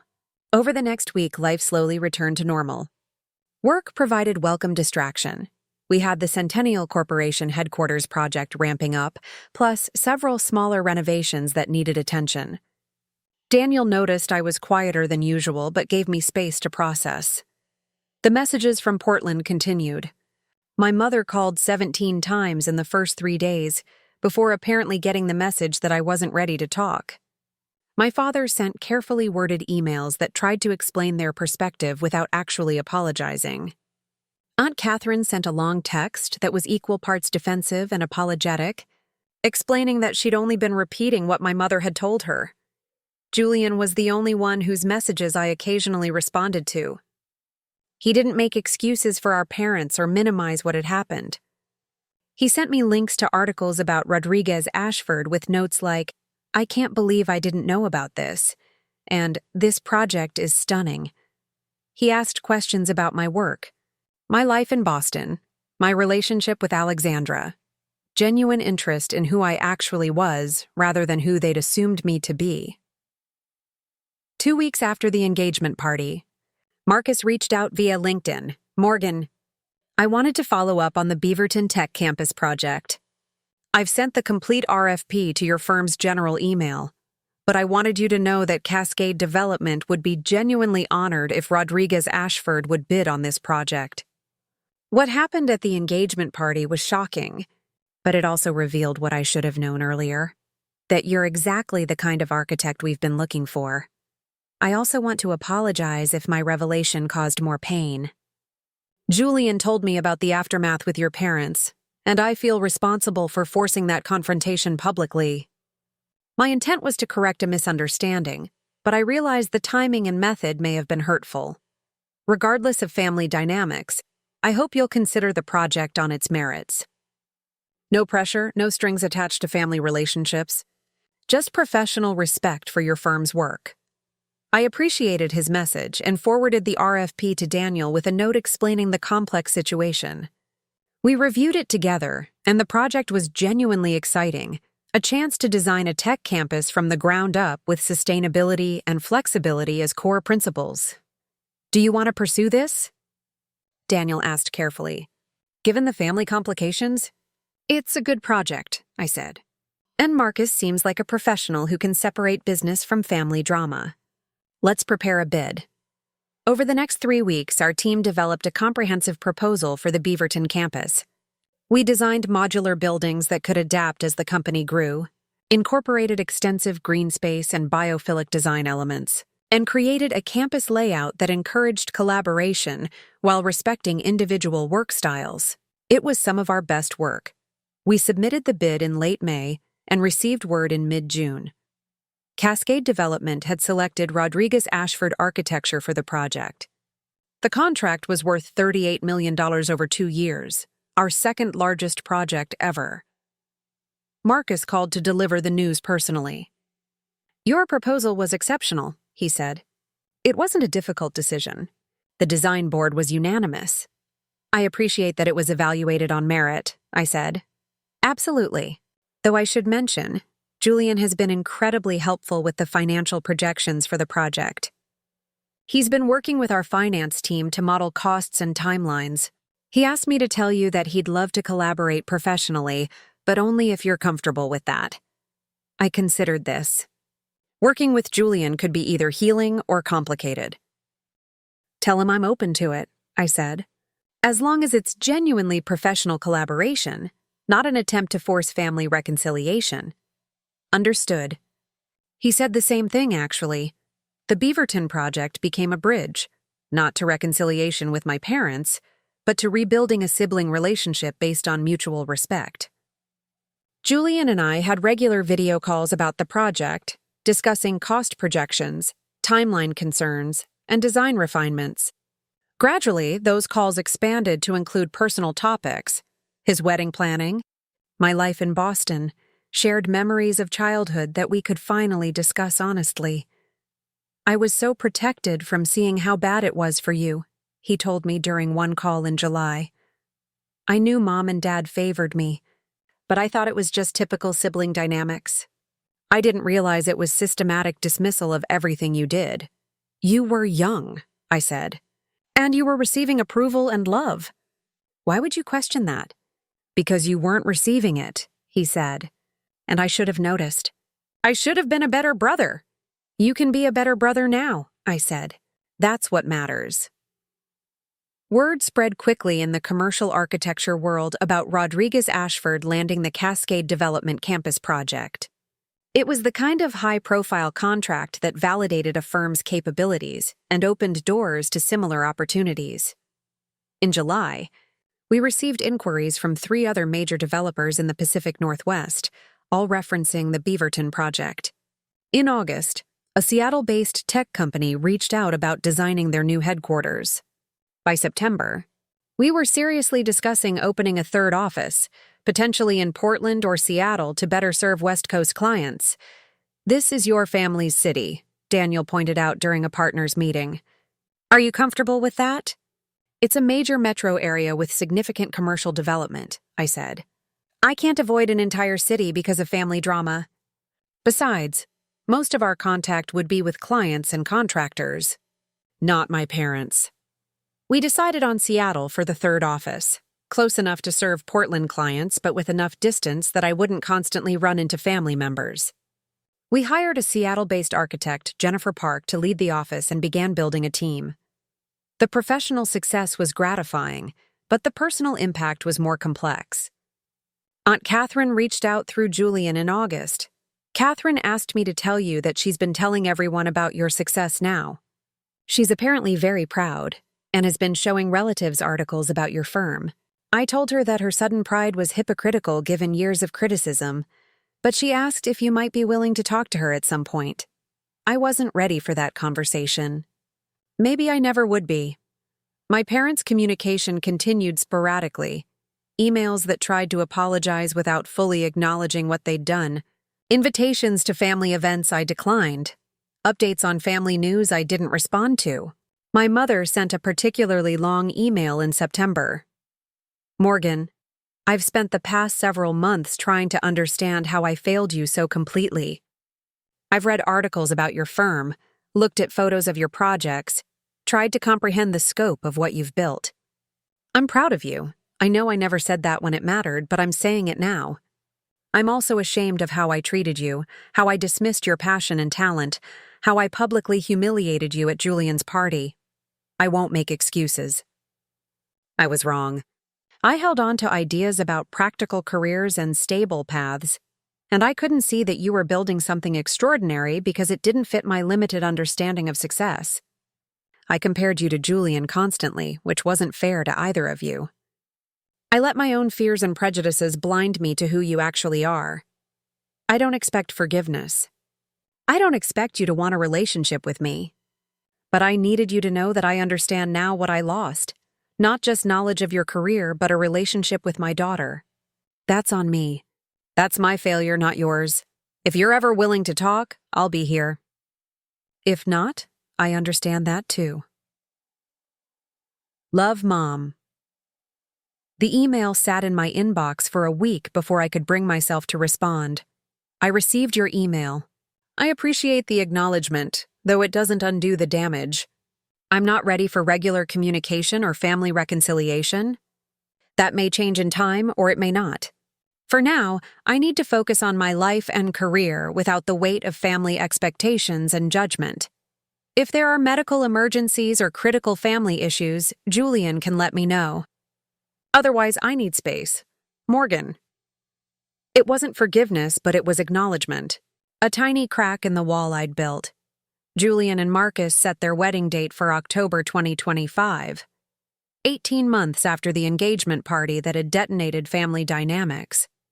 Julian called me in late July to discuss the invitation. I want you there, he said directly. You're my sister and you're important to me. But I also understand if the idea of being in a room with Mom and Dad again is too much. Will it be like the engagement party? I asked. With speeches and family drama? God, no, he said emphatically. Marcus and I are keeping it small. 50 people, mostly friends and a few close relatives. Mom and Dad will be there, obviously, but we're having very limited speeches, very controlled program. No toasts about anyone's life choices or career paths. Have they been okay? I asked, curious despite myself. They're devastated, Julian said honestly. Dad's been really withdrawn. Mom's been going to therapy, actually, trying to process everything. Aunt Catherine doesn't come around much anymore. I think she's embarrassed about how wrong she was about you. The whole family dynamic has shifted. And you? How are you handling all of this? It's been hard, he admitted. I love them. But I also see clearly now how toxic their favoritism was. I'm trying to have a relationship with them that's honest about the past while still maintaining connection. It's a work in progress. I'll come to the wedding, I decided. But I'm bringing Alexandra and I'm not staying at their house. We'll get a hotel. Fair enough. Thank you, Morgan. It means a lot. The wedding in October was beautiful, understated and intimate, held at a small vineyard outside Portland. I arrived the day before with Alexandra, and we stayed at a boutique hotel downtown, carefully avoiding my parents' neighborhood. The ceremony itself was moving. Julian and Marcus exchanged vows they'd written themselves, promising partnership and growth and honesty. I cried watching my brother marry someone who clearly loved and respected him, someone who'd helped expose the truth our family needed to confront. At the small reception afterward, I talked with relatives I hadn't seen since the engagement party. The conversations were markedly different. Genuine interest in my work, apologies for past dismissals, admiration for what I'd built. Several cousins asked about job opportunities at Rodriguez Ashford. Uncle Thomas, my father's brother, pulled me aside. "I owe you an apology," he said gruffly. "I believed your mother's narrative about you for years. I repeated stories about you struggling and making impractical choices. I never bothered to verify what I was saying. That was wrong, and I'm sorry." "Thank you," I said. Surprised by his directness. "Your father's my brother, so I can't completely cut ties with him," Thomas continued. "But I've told him he failed you. He knows, they both know." My parents and I maintained careful distance during the reception. We exchanged brief greetings, awkward hugs, surface-level pleasantries, but didn't engage in substantive conversation. They looked older, more fragile somehow. My mother's eyes kept filling with tears when she looked at me, but she didn't approach. Toward the end of the evening, my father asked if we could talk briefly. Alexandra squeezed my hand encouragingly, and I followed him to a quiet corner of the vineyard. "I won't take much of your time," he began, his voice uncertain. "I just wanted to say that I'm proud of you. I know I never said that when it mattered. I know I stayed silent when your mother criticized you, when Aunt Catherine spread stories, when family events became competitions where you always lost. My silence was cowardice, and I'm ashamed of it." "Okay," I said neutrally, not willing to make this easier for him. "I've been reading about your firm," he continued. "Everything I can find.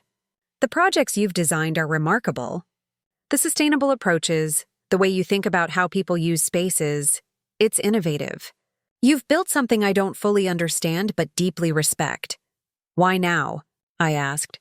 "Why is understanding important now when it wasn't for 34 years? He winced. "Because I was wrong. Because I let your mother's fears drive our family dynamics. Because I prioritized peace in my marriage over defending my daughter. Because I'm a coward who took the easy path."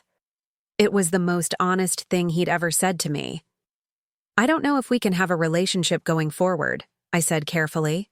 "You can't give me back what I needed as a child. A parent who believed in me, who defended me, who saw my value." That moment passed. "We can't retrieve it." "I know," he said quietly. "But I wanted you to know that I see you now, even if it's too late." "It is too late," I said, not cruelly, just honestly. "But I appreciate you saying it." We stood in uncomfortable silence for a moment, then I excused myself and returned to Alexandra. Julian found me shortly after, concerned. "Everything okay?" "I saw you talking with Dad. He apologized," I said. "Kind of. Acknowledged his failures. And?" "And it doesn't fix anything. But it's something, I guess." The wedding ended, and Alexandra and I flew back to Boston the next morning. The trip had been emotionally exhausting, but not as devastating as the engagement party. Progress, in its own strange way. Over the following months, a new equilibrium emerged. Julian and I developed a genuine sibling relationship, regular video calls, professional collaboration on the Beaverton project, occasional visits when business brought me to Portland or him to Boston. He became someone I could talk to honestly, someone who'd done the work to understand and acknowledge his role in family dynamics. My parents and I maintained minimal contact. Brief text exchanges on holidays, updates on family health issues through Julian. No phone calls, no attempts at deeper reconciliation. My mother continued therapy and occasionally sent short messages acknowledging specific harms from my childhood. I rarely responded, but I read them. Aunt Catherine sent several apologetic emails that I never answered. Through Julian, I learned she'd become much quieter at family gatherings, no longer positioning herself as the family information hub after being so spectacularly wrong about my career. The professional impact of the Portland reconnection continued to grow. The Beaverton Tech Campus project was progressing beautifully, winning early praise from both Cascade Development and the tech company that would occupy the space. Marcus and I developed a cordial professional relationship.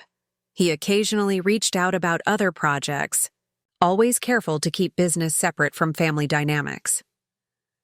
Our Seattle office thrived under Jennifer's leadership, landing several major projects in its first year. By early 2026, Rodriguez Ashford Architecture had 47 employees across 3 offices, an annual revenue approaching $30 million. We were fielding inquiries from developers across the country, expanding beyond commercial office design into mixed-use developments, educational facilities, and civic projects. In March 2026, we won a contract to design a new performing arts center in Minneapolis, a $65 million project that would be our largest and most prestigious yet. The design board included the mayor, arts advocates, and architecture critics. Winning that competition validated everything Daniel and I had built. When the news broke, Julian called immediately. "Marcus just sent me the article from the Minneapolis Star-Tribune," he said, excitement clear in his voice. "Morgan, a performing arts center. That's incredible." "It's pretty surreal," I admitted. "We're expanding beyond commercial work into cultural spaces. It's always been a goal. Have you told Mom and Dad?" I hesitated. "No, should I?" "That's up to you," Julian said carefully. "But I think it might mean something to them. Not that you owe them anything, but they've been trying." In their limited way, I considered this. Nearly a year had passed since the wedding. Nearly 18 months since the engagement party revelation.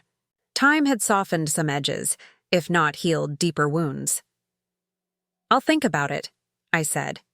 That evening, I drafted an email to my parents, the first substantive communication I'd initiated. I wanted to let you know that Rodriguez Ashford Architecture was selected to design a new performing arts center in Minneapolis. It's a $65 million project and represents an expansion into cultural spaces beyond our typical commercial work. The selection process was extremely competitive, and we're honored to have been chosen. I'm not sharing this because I need your approval or validation.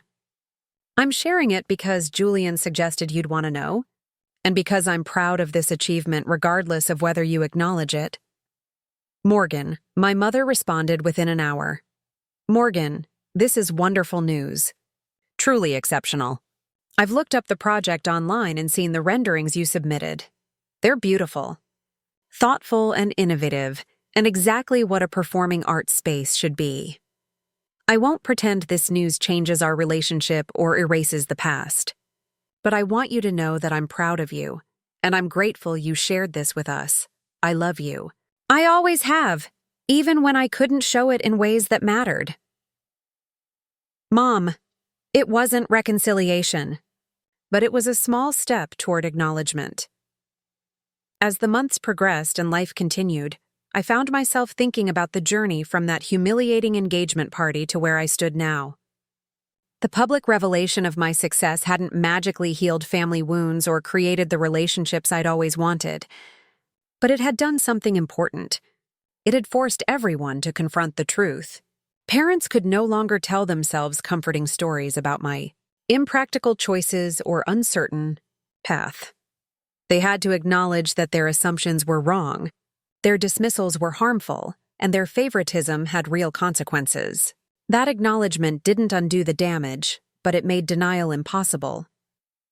Aunt Catherine could no longer position herself as the wise family observer warning others about my failing trajectory. The evidence of her spectacular misjudgment was public and permanent.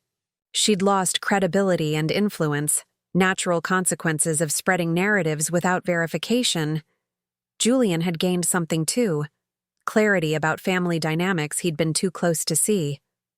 Our relationship was better now than it had ever been, built on honesty rather than assumed family loyalty. And me? I'd gained validation I didn't realize I still needed. I'd built my career independently, proven my choices right through achievement rather than approval. But having that achievement publicly acknowledged, seeing my parents' faces when they realized how wrong they'd been, it had provided a closure I didn't know I was seeking. I was also learning the difference between forgiveness and reconciliation. I'd largely forgiven my parents in the sense that I didn't carry active anger toward them. I understood they'd acted from their own fears and limitations, their own narrow definition of success. But forgiveness didn't mean reconciliation. It didn't mean returning to a family dynamic that had harmed me for decades. I'd built strong boundaries, limited contact, controlled interactions, relationships on my terms. Those boundaries protected my well-being while allowing for the possibility of limited family connection. It wasn't the warm, supportive family I'd wanted as a child, but it was honest, which mattered more. In May 2026, Alexandra and I celebrated our 5th anniversary together. Over dinner at our favorite Boston restaurant, she asked a question I'd been avoiding. "Do you think you'll ever have a real relationship with your parents again?" I considered carefully. "I don't know. Maybe something limited and boundaried. I don't think I can ever have the parent-child relationship I needed growing up. That ship sailed decades ago. But maybe we can have something civil and occasionally warm? I'm not sure. Do you want that?" she pressed. "Some days yes, some days no," I admitted. There's still a part of me that wants parents who are proud of me, who understand what I do, who see my value. But I'm learning to find that validation elsewhere. From you, from my work, from colleagues who respect what I've built, from Julian, who's become a real brother. "You don't need their approval anymore," Alexandra observed. "No, I don't. That's the freedom I've finally found. I've built a life I'm proud of, and their opinion of it doesn't change its value. Whether they ever fully understand or appreciate what I've achieved isn't really relevant anymore. I know my worth." In September 2026, nearly 2 years after the engagement party that had changed everything, I received an unexpected invitation. The Portland chapter of the American Institute of Architects was hosting their annual awards ceremony in Rodriguez, Ashford. Architecture had been nominated for Excellence in Sustainable Design for the now completed Beaverton Tech Campus. The ceremony would be held in Portland, attended by architects, developers, city officials, and business leaders from across the region. Marcus called to let me know Cascade Development would also be receiving an award for innovative development practices. "I wanted to give you a heads up before the official invitation arrived," Marcus said. "Your parents will probably be invited as well. Julian mentioned your dad still has connections in Portland business circles. I wanted you to know so you could decide whether to attend without surprises." I appreciated the warning. "Is the project likely to win? Between us?" "Yes, I've heard from selection committee members. Your design has been transformative. Employee satisfaction at the tech campus is through the roof. The sustainable features have exceeded energy reduction targets, and it's been featured in multiple industry publications. Then I'll be there," I decided. I'm not going to skip an award ceremony because my parents might attend.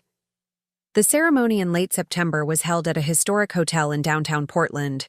I arrived with Alexandra and Daniel, both of whom had flown out to support me. Jennifer from our Seattle office also attended, proud that our Pacific Northwest presence was being recognized. The ballroom was elegant, filled with perhaps 200 people. The architecture and development community of Portland gathered to celebrate the year's best projects. I spotted my parents almost immediately, sitting with Julian and Marcus. My mother saw me and raised her hand in a small wave. I nodded acknowledgement but didn't approach. The ceremony proceeded through various categories: residential design, historic preservation, urban planning. Then came the sustainable design category. The presenter, a senior architect I recognized from industry publications, began. This year's Excellence in Sustainable Design Award goes to a project that demonstrates how thoughtful architecture can transform not just buildings, but how people work and live. The Beaverton Innovation Campus by Rodriguez Ashford Architecture represents the cutting edge of sustainable commercial design. As she described the project, the energy efficiency, the biophilic elements, the flexible spaces that adapted to changing needs, photos of the campus appeared on screens flanking the stage. It looked stunning, even better than our renderings had promised. This project proves that sustainability and beauty aren't competing values. They're complementary. Rodriguez Ashford architecture has shown that we can create workspaces that honor both environmental responsibility and human well-being. Please welcome Morgan Ashford, founding partner, to accept this award. I walked to the stage as the room applauded, receiving a beautiful crystal award and standing at the podium to speak. Thank you to the Portland AIA for this recognition. The Beaverton Innovation Campus represents everything our firm believes about architecture: that buildings should serve people, that design should solve problems, and that beauty and sustainability are inseparable. I paused, looking out at the room. My parents sat in the third row, watching intently. I want to thank my business partner, Daniel Rodriguez, for his vision and collaboration.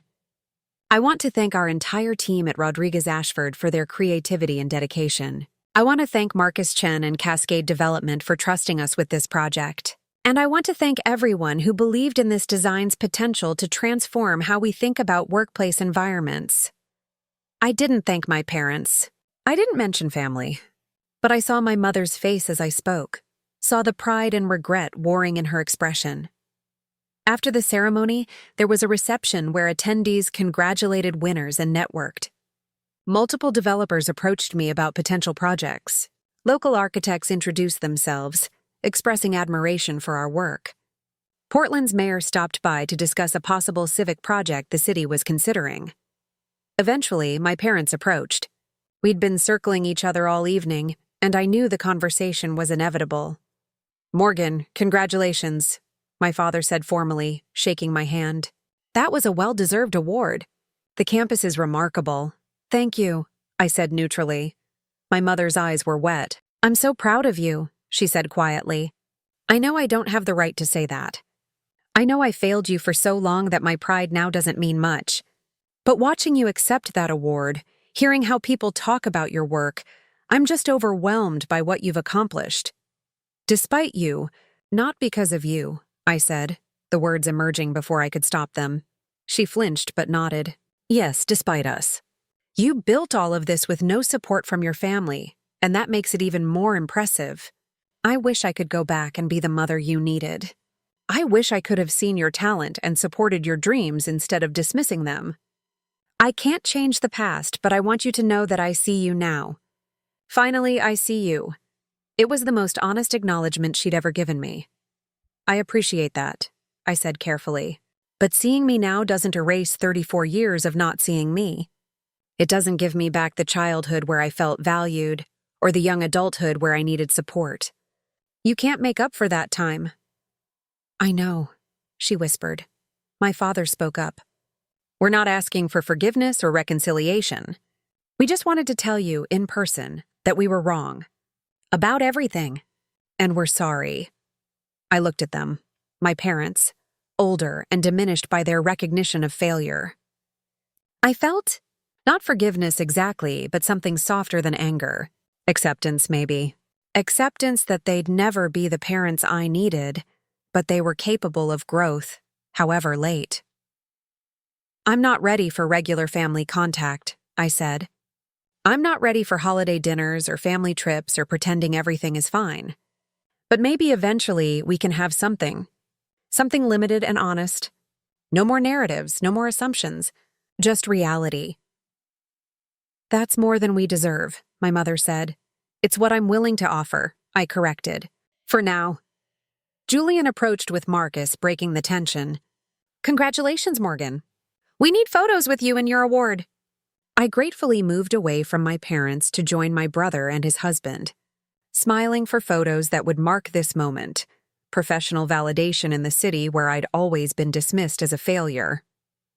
Nearly 2 years after that fateful engagement party, I sat in my Boston office looking at the Crystal Award from the Portland AIA, now displayed on a shelf alongside other recognition our firm had received. The Minneapolis Performing Arts Center was under construction. Our Seattle office had just landed a major museum renovation. Rodriguez Ashford architecture had become exactly what I'd always envisioned, a firm known for innovative, sustainable design that improved how people experienced spaces. The relationship with my family remained complicated and limited. Julian and I talked regularly, our bond stronger for having been rebuilt on honesty. My parents and I exchanged occasional emails, brief updates that maintained connection without demanding intimacy.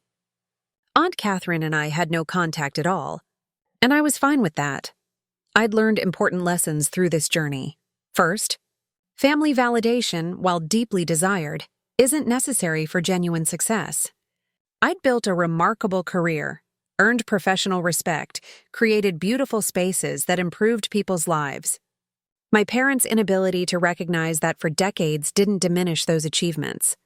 It only reflected their own limitations. Second, boundaries aren't punitive. They're protective. Cutting off contact with my parents after the engagement party wasn't revenge. It was self-preservation. Maintaining limited contact now wasn't forgiveness. It was a measured choice about what relationships served my well-being. Third, narrative matter, but truth matters more. My family had constructed a story where I was the failure and Julian was the success. That narrative felt powerful and defining. But it was just a story, and when confronted with evidence, it collapsed. The truth of what I'd accomplished couldn't be erased by their dismissals. Fourth, late acknowledgement is better than no acknowledgement, even if it doesn't heal old wounds. My parents' recognition of how wrong they'd been didn't give me back my childhood or erase years of dismissal. But it ended the gaslighting, the constant questioning of whether I was remembering correctly, whether I was being too sensitive. They'd admitted their failures, and that mattered. Finally, sometimes the most loving thing you can do for yourself is refuse to keep seeking approval from people incapable of giving it. I'd spent decades trying to earn my parents' recognition, adjusting my approach, achieving more in hopes that this accomplishment would finally be enough. It never was. The freedom came from stopping the pursuit, building my life for myself, not for their validation. Now, when I designed buildings, I thought about the people who would use them. When I signed contracts, I felt pride in what my firm had built. When I won awards, I accepted them knowing they represented real achievement, not just external validation. My story wasn't about triumph over family adversity, though that was part of it. It was about defining success on my own terms, building a life aligned with my values, and refusing to internalize others' limitations as my own failure.